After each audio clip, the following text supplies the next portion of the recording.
Hi. Thank you. Thank you for having me here, but also thank you for supporting the Huntington. I've been in ecstasy this year as I've just been writing a book carefully, slowly, thoughtfully, and I've just been using all the collections, using the library, using the archives, and learning quite a lot. And I'm very excited to be here today, not just because I like talking about guano, but because I did this here. And I want to show you what I've been working on here at the Huntington since I started in September.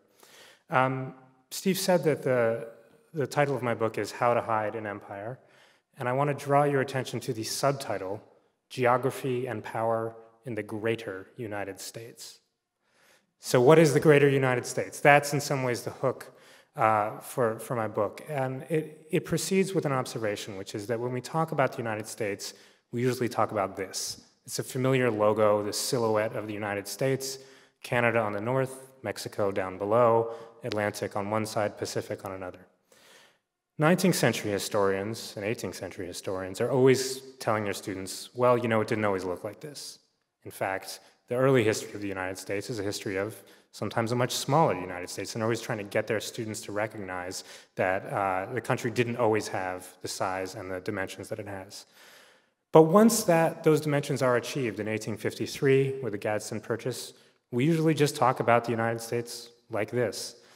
And my book, which is concerned with the greater United States, proceeds from a simple observation, is that these are not the borders of the United States for its entire history after the Gadsden Purchase. In fact, the United States starts acquiring overseas territory. Here's a map from around 1900. At a moment of great enthusiasm for showcasing the imperial dimensions of the United States. What it shows is, like the map before it, the expansion of the United States, but you'll also see boxes. Puerto Rico, Hawaii, the Philippines, a very small Alaska. And we're used to seeing maps that have Alaska and Hawaii on them, but when have you ever seen a map of the United States that had Puerto Rico on it? And these maps were extraordinarily common around the turn of the century. Here's one from a textbook.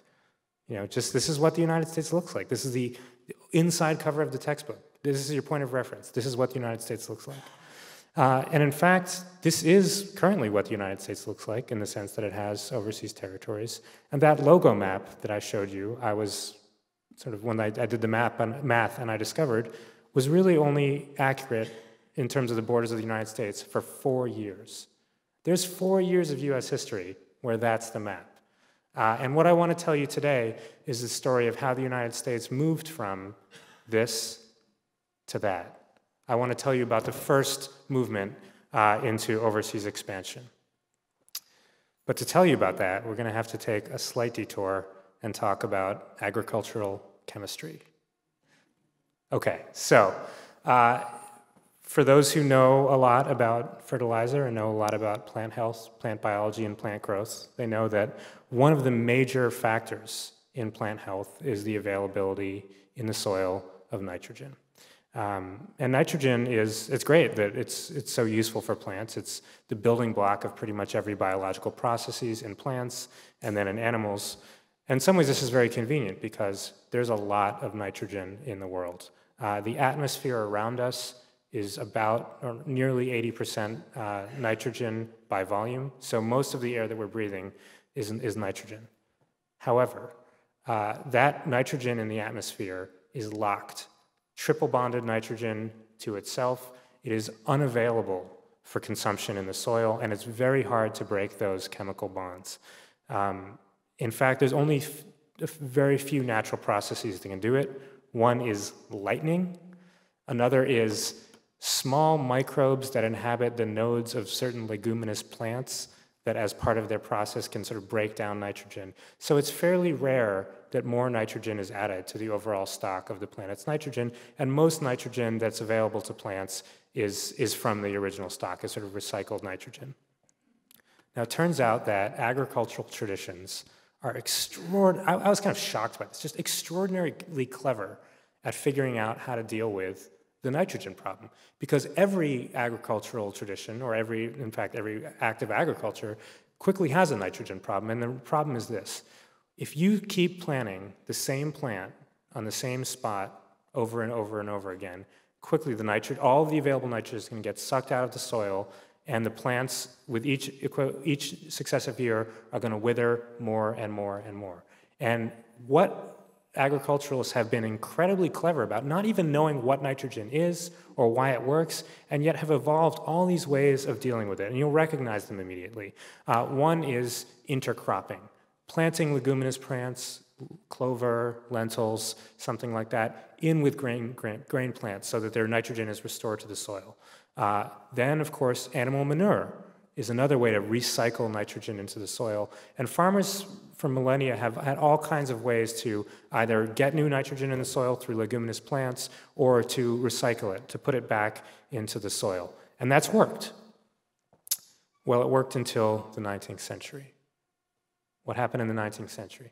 In the 19th century, you go from having small subsistence farms to start having large farms that are designed to source grain to cities where there are not going to be any farmers. This kind of thing. We're so familiar with it today, the idea that farming would look like one crop, spread to the horizon. But this is a relatively new 19th century development, and very quickly farmers start hitting the hard ecological limits of what is possible as their crops, the first year you do this in North America, it's great. Second year, looking good. Third year, you start to notice that the crops aren't coming back. They're not bouncing back with the same vigor that they used to. And by the mid-19th century, agricultural experts are pointing out that farms that used to grow wheat at 20 bushels an acre are declining. 17, 16, 15, 14, 13, 11, 10 bushels an acre. This is a very serious problem. Ecological, yes, but also existential. The population is growing. Where were we going to get the food to feed the population? And it's an economic problem, of course, too, for farmers. Their farms are half as profitable, or potentially half as profitable, as they used to be. This is we don't know about it. We don't think about this today because this is not a problem that we have. In the 19th century, this is an overwhelming issue, and it gets talked about a lot. One of the books I found here in the Huntington Library was Sir Humphry Davy's Elements of Agricultural Chemistry. This is a manual for farmers. This is the sort of fount of agricultural science and knowledge. And what does Sir Humphry Davy say about the problem? He's precocious, he sees it happening in advance, and he makes a few recommendations. In fact, he makes more than a few. He goes down a list of possible things that can be slapped onto the soil to deal with this problem of soil exhaustion. I'm going to read you the list. It's amazing. Okay, what can you put? So, you've already tried manure, animal manure. That's one possibility. What are the other possibilities? Here we go. Rapeseed cake, linseed cake, malt dust, seaweed, as fresh as can be procured, straw, spoiled hay, oats, mere woody fiber, inert peaty matter, wood ash, the entire parts of the muscles of land animals, putrefied animal remains, and then there's subcategories for horses, dogs, sheep, deer, and other quadrupeds, fish, blubber, bone dust, horn shavings, hair, woolen rags, the offals of the tan yard, blood, scum taken from the boilers of the sugar bakers, coral reef, sea sponges, fresh urine, putrid urine, pigeon dung, chicken dung, rabbit dung, cattle dung, sheep dung, deer dung, street and road dung, and soot. This is a desperate man. This is a desperate man in a desperate age. They're putting any organic matter that they can find on these farms so that they can keep growing not just all kinds of different products interspersed, but wheat again, and again. The thing that people get really interested in is human feces, and they start to worry that really what's happening, and if you think about it in the broad scheme of things, is that nutrients are being pulled out of the soil in the form of grain. They're being sent to the cities, and instead of being restored to the soil, people are eating bread or whatever they're eating, and then all of those nutrients are being flushed down into the sewers and out into the ocean. They see a sort of broad passage of nutrients from the soil to the water, and then there are all these kinds of possible schemes for what people are calling fecal repatriation, right? How can we get the nutrients back? This sounds absurd. It is absurd. It sounds silly. It is silly. But it's also really serious. So just to give you a little hint of how serious it is, Victor Hugo's Les Miserables. You know it possibly from the book, you know it certainly from the musical. If you know it from the book, you might remember that there is a chapter in the middle of the action, the hero, Jean Valjean, racing through the sewers of Paris. And then Victor Hugo halts the entire thing for a chapter and says, okay, while I've got you in the sewers, let's talk. And goes through the whole thing. I'm concerned about how much, nutrients we're losing. This is really a problem. And then lines out this he's got this device that he thinks, a double tubular apparatus that can be used to pipe what's in the sewers back onto the fields. And he sort of explains how this is going to be the solution to all of Paris's problems. End of chapter, and Jean Valjean continues on his way. They cut that from the musical. Right. So there are all these. There's a lot of desperation, and there are all these, clawing for things that could possibly work, and not a lot of it does work. But what does? There's one thing that works pretty well, and that's guano. Guano is the term for bat or bird feces when it's used as a fertilizer. And they're particularly interested in guano, we'll talk about this in a second, from the Chincha Islands of Peru, from a number of birds that sort of eat anchovies in the sea and then live on these islands. What is guano? So this is a question I had. I knew guano was important, but I didn't really know what it was like. Luckily, if you have that question, the Huntington has answers.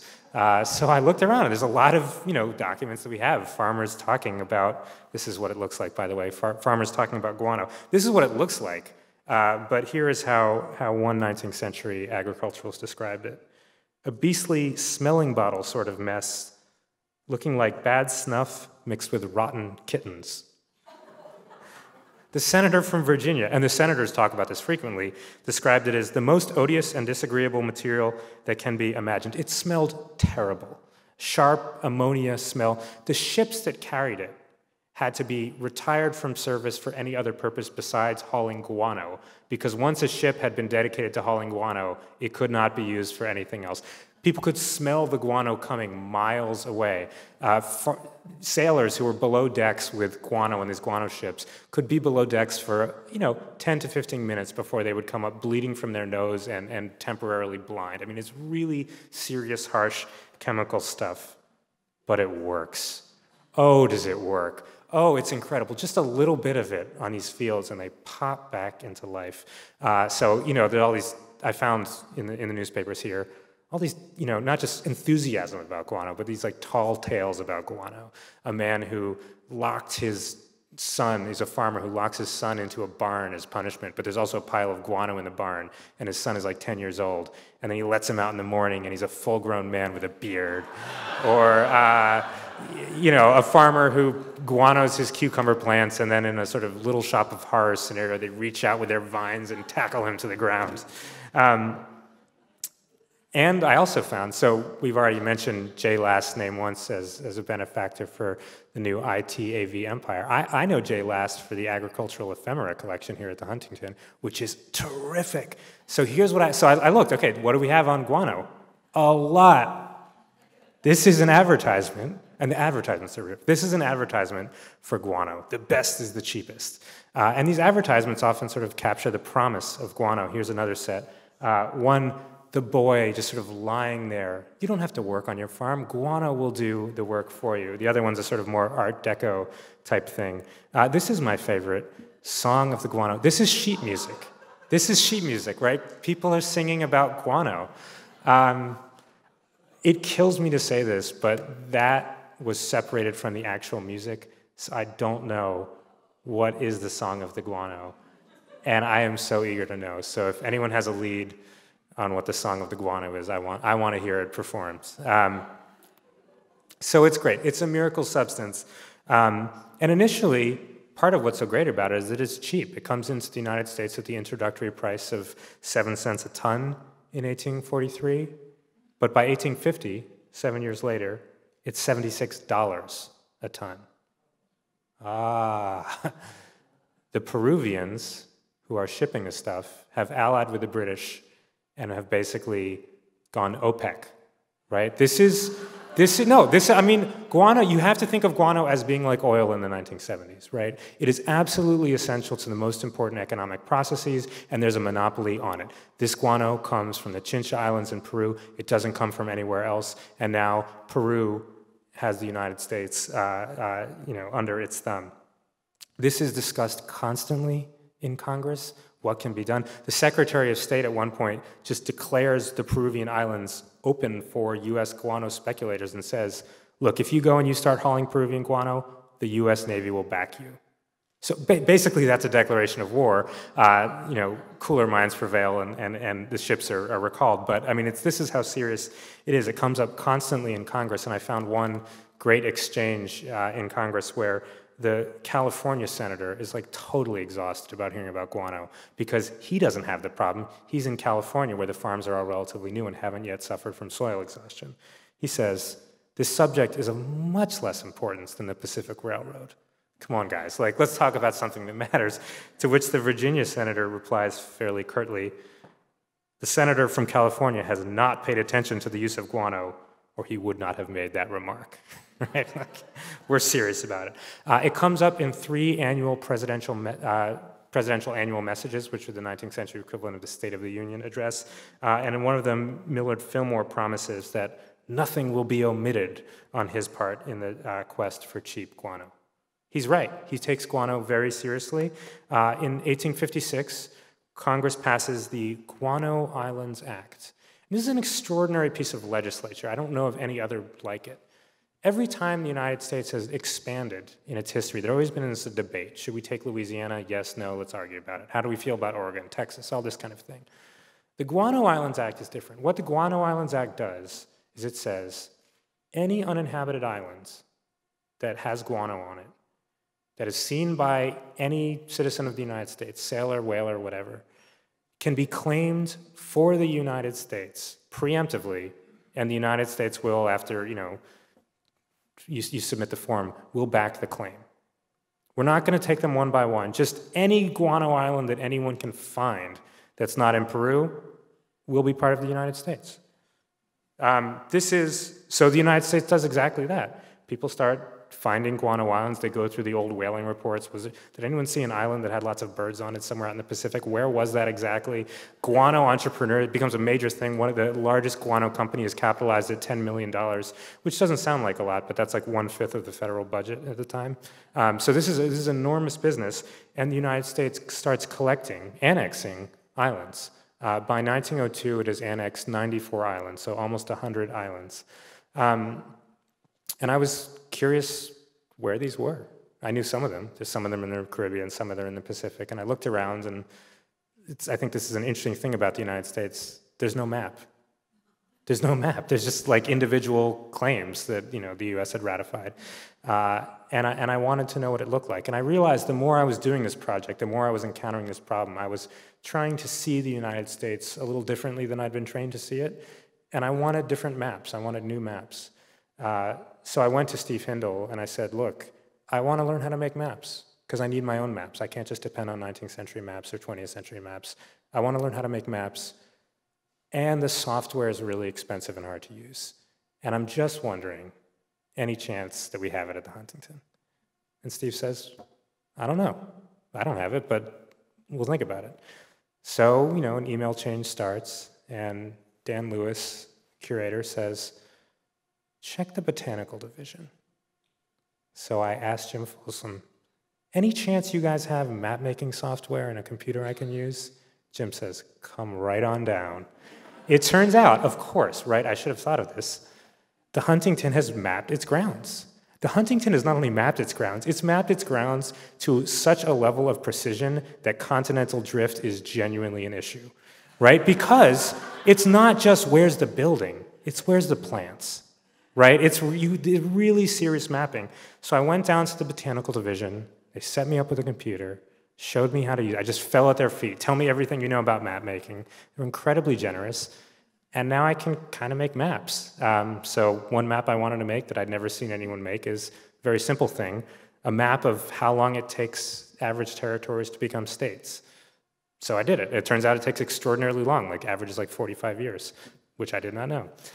But the thing I really wanted was the Guano Islands. And I had a list, 100, almost 100 longitudes and latitudes. And they showed me how to do it, and I plugged it in, and this is the first map of the Guano Islands, right? This is where they are. It doesn't tell you everything, but it's really interesting, right? So that's where they are, but what's it like on them? In some ways, that question is really easy to answer. It's not like anything on them because there's no people on them. But the guano doesn't hop onto the ships by itself.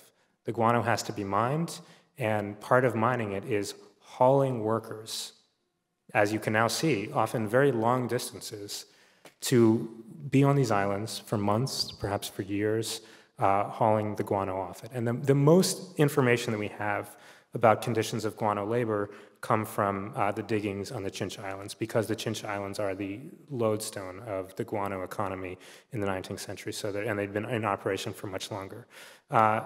It is very hard after the abolition of slavery for guano entrepreneurs to get Peruvians to do this labor. And the reason is the labor is incredibly difficult. It basically is, as far as I can tell, the worst job you can have in the 19th century is to be a guano miner. It gives you all of the lung damage of coal mining, except to do it, you're marooned on an island that contains nothing on it but bird dung, no trees, no very little vegetation.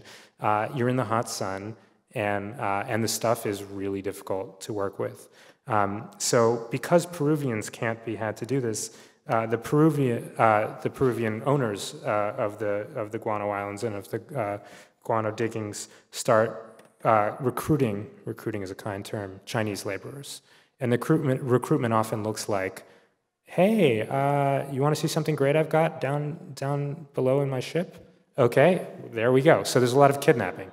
And a lot of false promises to these laborers, who are then, of course, just marooned, literally marooned, on the islands and cannot get back. The ships that carried the Chinese workers between 1847 and 1874, 76 of them mutiny. Gives you a sense of how serious it is. The United States never quite has the same guano economy that happens in the Chincha Islands, but it does have a lot of these islands. Some of them have guano on them. Here's a photograph from 1938, just so you get a sense of how barren and desolate it is. This island was worked by Hawaiian workers, carried over from Hawaii, again, just sort of placed on the island, try not to get eaten by sharks, and we'll come back in a couple months, and hopefully you'll have some guano for us.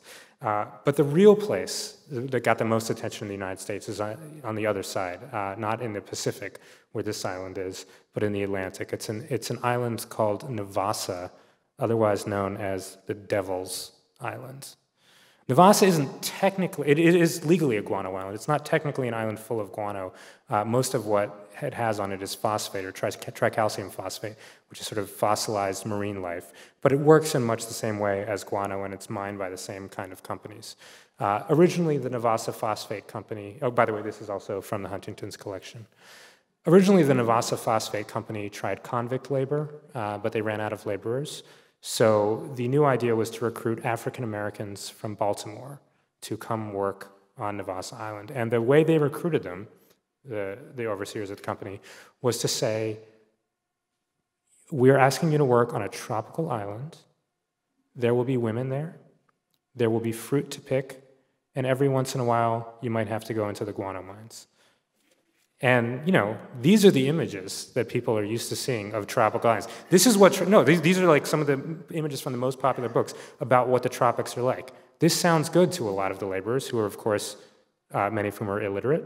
But they sign the dotted line. And once you sign the dotted line, once you step on that ship, things change very quickly.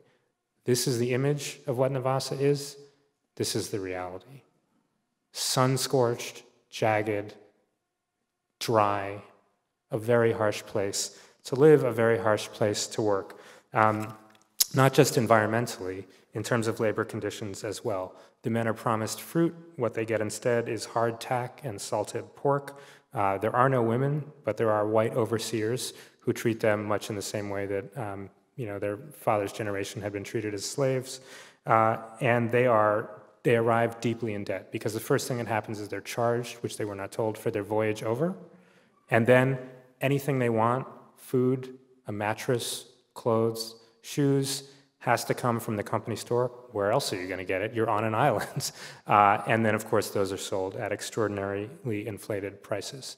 Workers who show up sick, fail to work, or behind in paying and somehow deficient are further given fines, or they're simply triced, which is a fairly novel form of punishment. They're basically tied up with their hands in the air and their feet barely touching the ground on their tiptoes in the hot sun for hours until they become more compliant.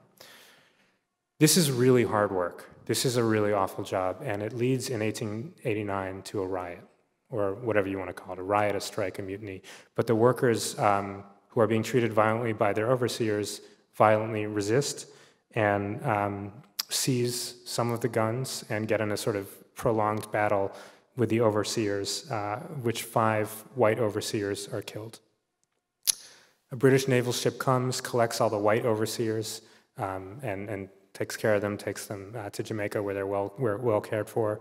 The African-American laborers remain on the island until they're picked up by a U.S. ship, hauled back to Baltimore, and walked through, at this point, the cold street, often without shoes, often without many clothes, and they're going to be tried, right? There are 5 white corpses, and they have to answer for them. Because they're tried, we actually know something about them, and we know more about them than a lot of the other anonymous Hawaiian or African-American guano laborers. So here are their faces. This is what they look like. These are their names. The African-American community in Baltimore rallies behind this cause.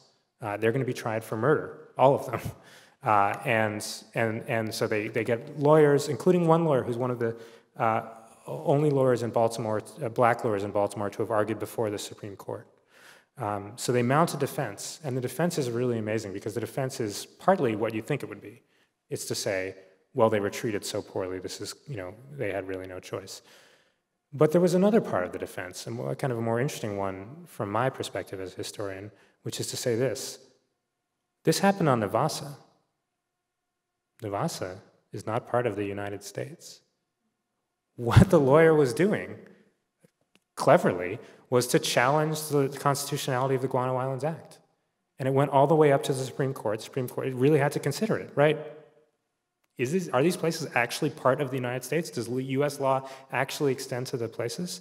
The Supreme Court thought about it and decided, yes, it does. These places are part of the United States, which answered a question that had kind of been nebulous. Can the United States expand overseas? Well, apparently it can.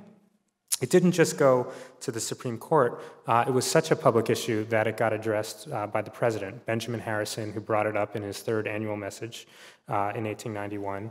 And he, on the one hand, recognized that, yes, these places are in the United States, but he said, well, okay, if Navassa is the United States, then, this is what he says, it's inexcusable that American laborers should be left within our own jurisdiction, without any government officer or a tribunal for their protection. In some ways, Harrison was siding with the mutineers. And in fact, he pardoned the leaders so that they were not going to have the death penalty as they had been sentenced to. Ironically and unfortunately, then the rest of their lives was spent serving out their alternative punishment, hard labor. But it's a really amazing moment, right? It's a thundering endorsement by the president, by the Supreme Court, that yes, these places are part of the United States. And for me, as a historian of empire, there are a few legacies of this, but one of the legacies is the legal one. That case, the Navassa Island case, that moment when the United States is claiming islands, are they actually part of the United States? Can the United States legally do this? Yes, it can. That becomes the conceptual and the legal foundation for empire. For the United States claiming other, far larger, populated territories, right? In fact, the United States becomes, by the eve of World War II, no one ever talks about this, but the United States becomes the 5th largest empire on the planet. It has more colonized subjects than it has African Americans within its borders. If you live in the United States in 1940, you're more likely to be colonized than black by odds of about 3-2. So that's one incredible legacy of the Guano Island story. But there's 2 others that I want to briefly share with you. The guano itself isn't enormously important to the economy. It's never quite as rich as the Chincha Island Peruvian guano. But once the United States has claimed all these islands and scraped whatever it can off them, it now has a lot of little islands. In the 19th century, they're not that important. But in the 20th century, within the age of aviation, they are. And these islands have a way of popping up, I'm discovering, throughout 20th century history, in places you wouldn't expect them. Amelia Earhart, she's heading for one of these Guano Islands, Howland Island, and she doesn't make it in 1937. But it matters, right, that there's an island out in the middle of nowhere that the United States owns. It also matters enormously in World War II, one of the most famous battles, the Battle of Midway, which turns the tide against Japan in the Pacific. Midway's a Guano Islands. Those of you who are James Bond fans might know that Dr. No, right, which in some ways is like archetypal supervillain on an island book.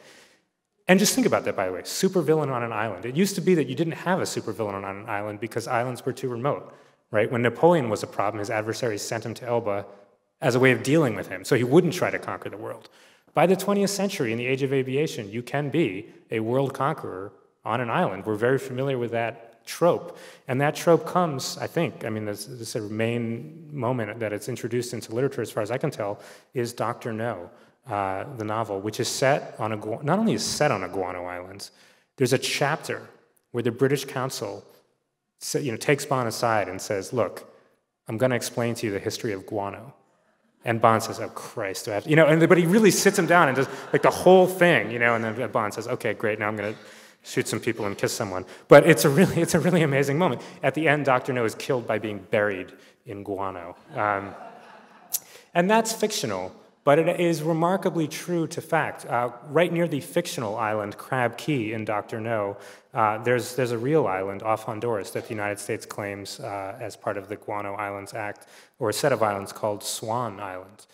If Dr. No was seeking to control the world through Crab Key, the United States does effectively control, not the world, but at least part of Latin America through Swan Island. It sets up a high-powered radio transmitter there, broadcasts propaganda into Cuba, and this radio transmitter on Swan, called Radio Swan, plays an important role in the Bay of Pigs operation. After that, it becomes a transshipment point for the Iran-Contras, for the delivery of material throughout Latin America, because it's the one place in Latin America close enough to where it wants to go. The United States actually has control of territory and can move things around. Okay, the third and final legacy of the Guano Islands Act is agricultural.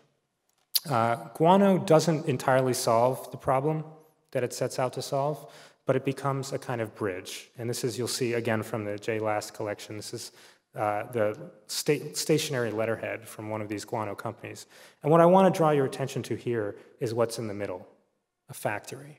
Guano is in some ways the way to get into industrial agriculture. We're familiar with this world now, where to assure the fecundity of fields, you don't need to worry about all these complicated intercropping, manure, all that kind of thing. You just put fertilizer on fields. Guano is in some ways the original miracle fertilizer and the precursor to the world that we live in today, where agricultural fertility is just simply not a problem. But guano is just the bridge commodity in that sense, because it too starts to run out by the end of the 19th century. But it gets the world far enough along that science has advanced to do the thing that scientists had wanted to for quite a while. Forget guano, forget Chilean nitrates, which are a successor to guano, forget all these difficult to find tropical products. Is there just a way to get the nitrogen out of the air? That would make it simpler. And chemists have been worried about that for quite a while. Is there a way to do this? Because if we could do this, we could do a lot, right? Suddenly agriculture would not be a problem. And the guy, they do figure it out, and the guy who figures it out is a German scientist named Fritz Haber, who invents this process called ammonia synthesis, whereby nitrogen, for a very easy and cheap way, is taken out of the air and made available for agricultural use. Suddenly you can make, as they said at the time, bread from air. Fritz Haber became well known in Germany for having done this, a sort of superstar of German science, because he'd solved the problem. And it had taken a toll on his personal life, and I'm going to tell you just a little bit about that. He's a Jew from Breslau. He's also married to a Jew who's also an industrial chemist from Breslau, Her name is Clara Haber. She's in fact the first female PhD from the University of Breslau. When she defended her doctorate, all the women crammed into the room to see a female professor, right? It was a really impressive moment. So they get married, and it's a portrait of Dorian Gray marriage. The better that he does, the worse she does. She just withers into this husk because she's no longer a scientist. She helps him a little bit, but she's basically been turned into a housewife. And she's incredibly bitter about it. So on the cusp of his invention, where he's just cracking the problem of nitrogen synthesis or ammonia synthesis, she's writing letters to her former advisor. You can't believe everything I've lost in the last 8 years. I'm not myself anymore. But he's happy. Fritz is happy. He celebrates. And not only is he getting well known in Germany, when Germany enters World War I, he becomes even more important. Because World War I does a few things. First of all, it cuts Germany off from Chilean nitrates, from any guano it could have had. It puts Germany in a very difficult problem because where is Germany going to get the natural resources to fertilize its field? Fritz Haber has solved that problem. Not only has he solved that problem, he also points out to the German government, who gets very interested in this, that his process can also be used to produce nitrogen for explosives. Right? You're familiar with fertilizer bombs. There's a close relationship between nitrogen fertilizers and explosives. And in fact, the German army is fueled in terms of the food, can be fueled in terms of food by what Haber can now produce, but also in terms of its ammunition. And he's not done. Fritz Haber goes to the German government and says, look, okay, I know I've given you bread from air. I know I've given you explosives from air. I got another one in me. And just, give me some scientists and I'll see what I can do, right? I want to win this war. And they do, and he has this group of scientists under him. It's a sort of super group of all the great German chemists, many of whom go on to win the Nobel Prize, as Haber does, and they come up with another invention, an invention that's very important for Germany's pursuit of the war, poison gas. Fritz Haber, the guy who unlocked the fertilizer problem. Fritz Haber is probably the most consequential organism for the current state of human affairs, right? The number of humans on the planet could absolutely not be sustained without the Fritz Haber process. It's called the Haber-Bosch process. We could probably support about 2.4 billion humans without Haber-Bosch, which is still used. Fritz Haber is the guy who does that. He's so consequential to the flourishing of life on the planet, and he is also the inventor of poison gas. Not only is he the inventor of it, he personally deploys it upwind of some French Algerian troops in 1915. It works. He's thrilled. And it comes to define the character of the war. Haber's thrilled because he thinks it's more humane than bullets, right? It puts people out of the action. They're coughing. Some of them die. But basically, some people at least get better. Well, they don't completely get better. And the horror of being gassed comes to define people's experience of the war. Fritz, nevertheless, is jubilant. Immediately after gassing those Algerian troops, he returns home, sees Clara. We don't know what they talked about, but presumably they had some kind of conversation. And she becomes distraught. He takes some sleeping pills. He goes to bed. She goes outside in the garden with his service revolver, shoots herself in the heart, and dies. She didn't leave a note. We don't know exactly why she did it, but given the timing of it, it's a pretty good guess. Clara Haber is generally regarded today as a martyr to science, right? Someone who objected to the perversion of science and expressed her objection in the only way that she really had available to her. And if that's right, she was remarkably prescient because she's a German Jew, he's a German Jew. After the war, he continued to work on gas and develops a kind of gas called Zyklon A. With slight modifications, that becomes Zyklon B, which, of course, gets used on other German Jews and other Jews throughout Eastern Europe in the camps. In fact, it gets used, or we know that Fritz Haber's relatives die in the camps, and some of Clara Haber's relatives also die in the camps. Not all of her relatives die, though, and I'll tell you that although her name is Clara Haber, that's her married name, she's often referred to not by that name, but by the name under which she defended her dissertation, Clara Immerwahr. My great-grandfather Max was her cousin. Okay, thank you so much.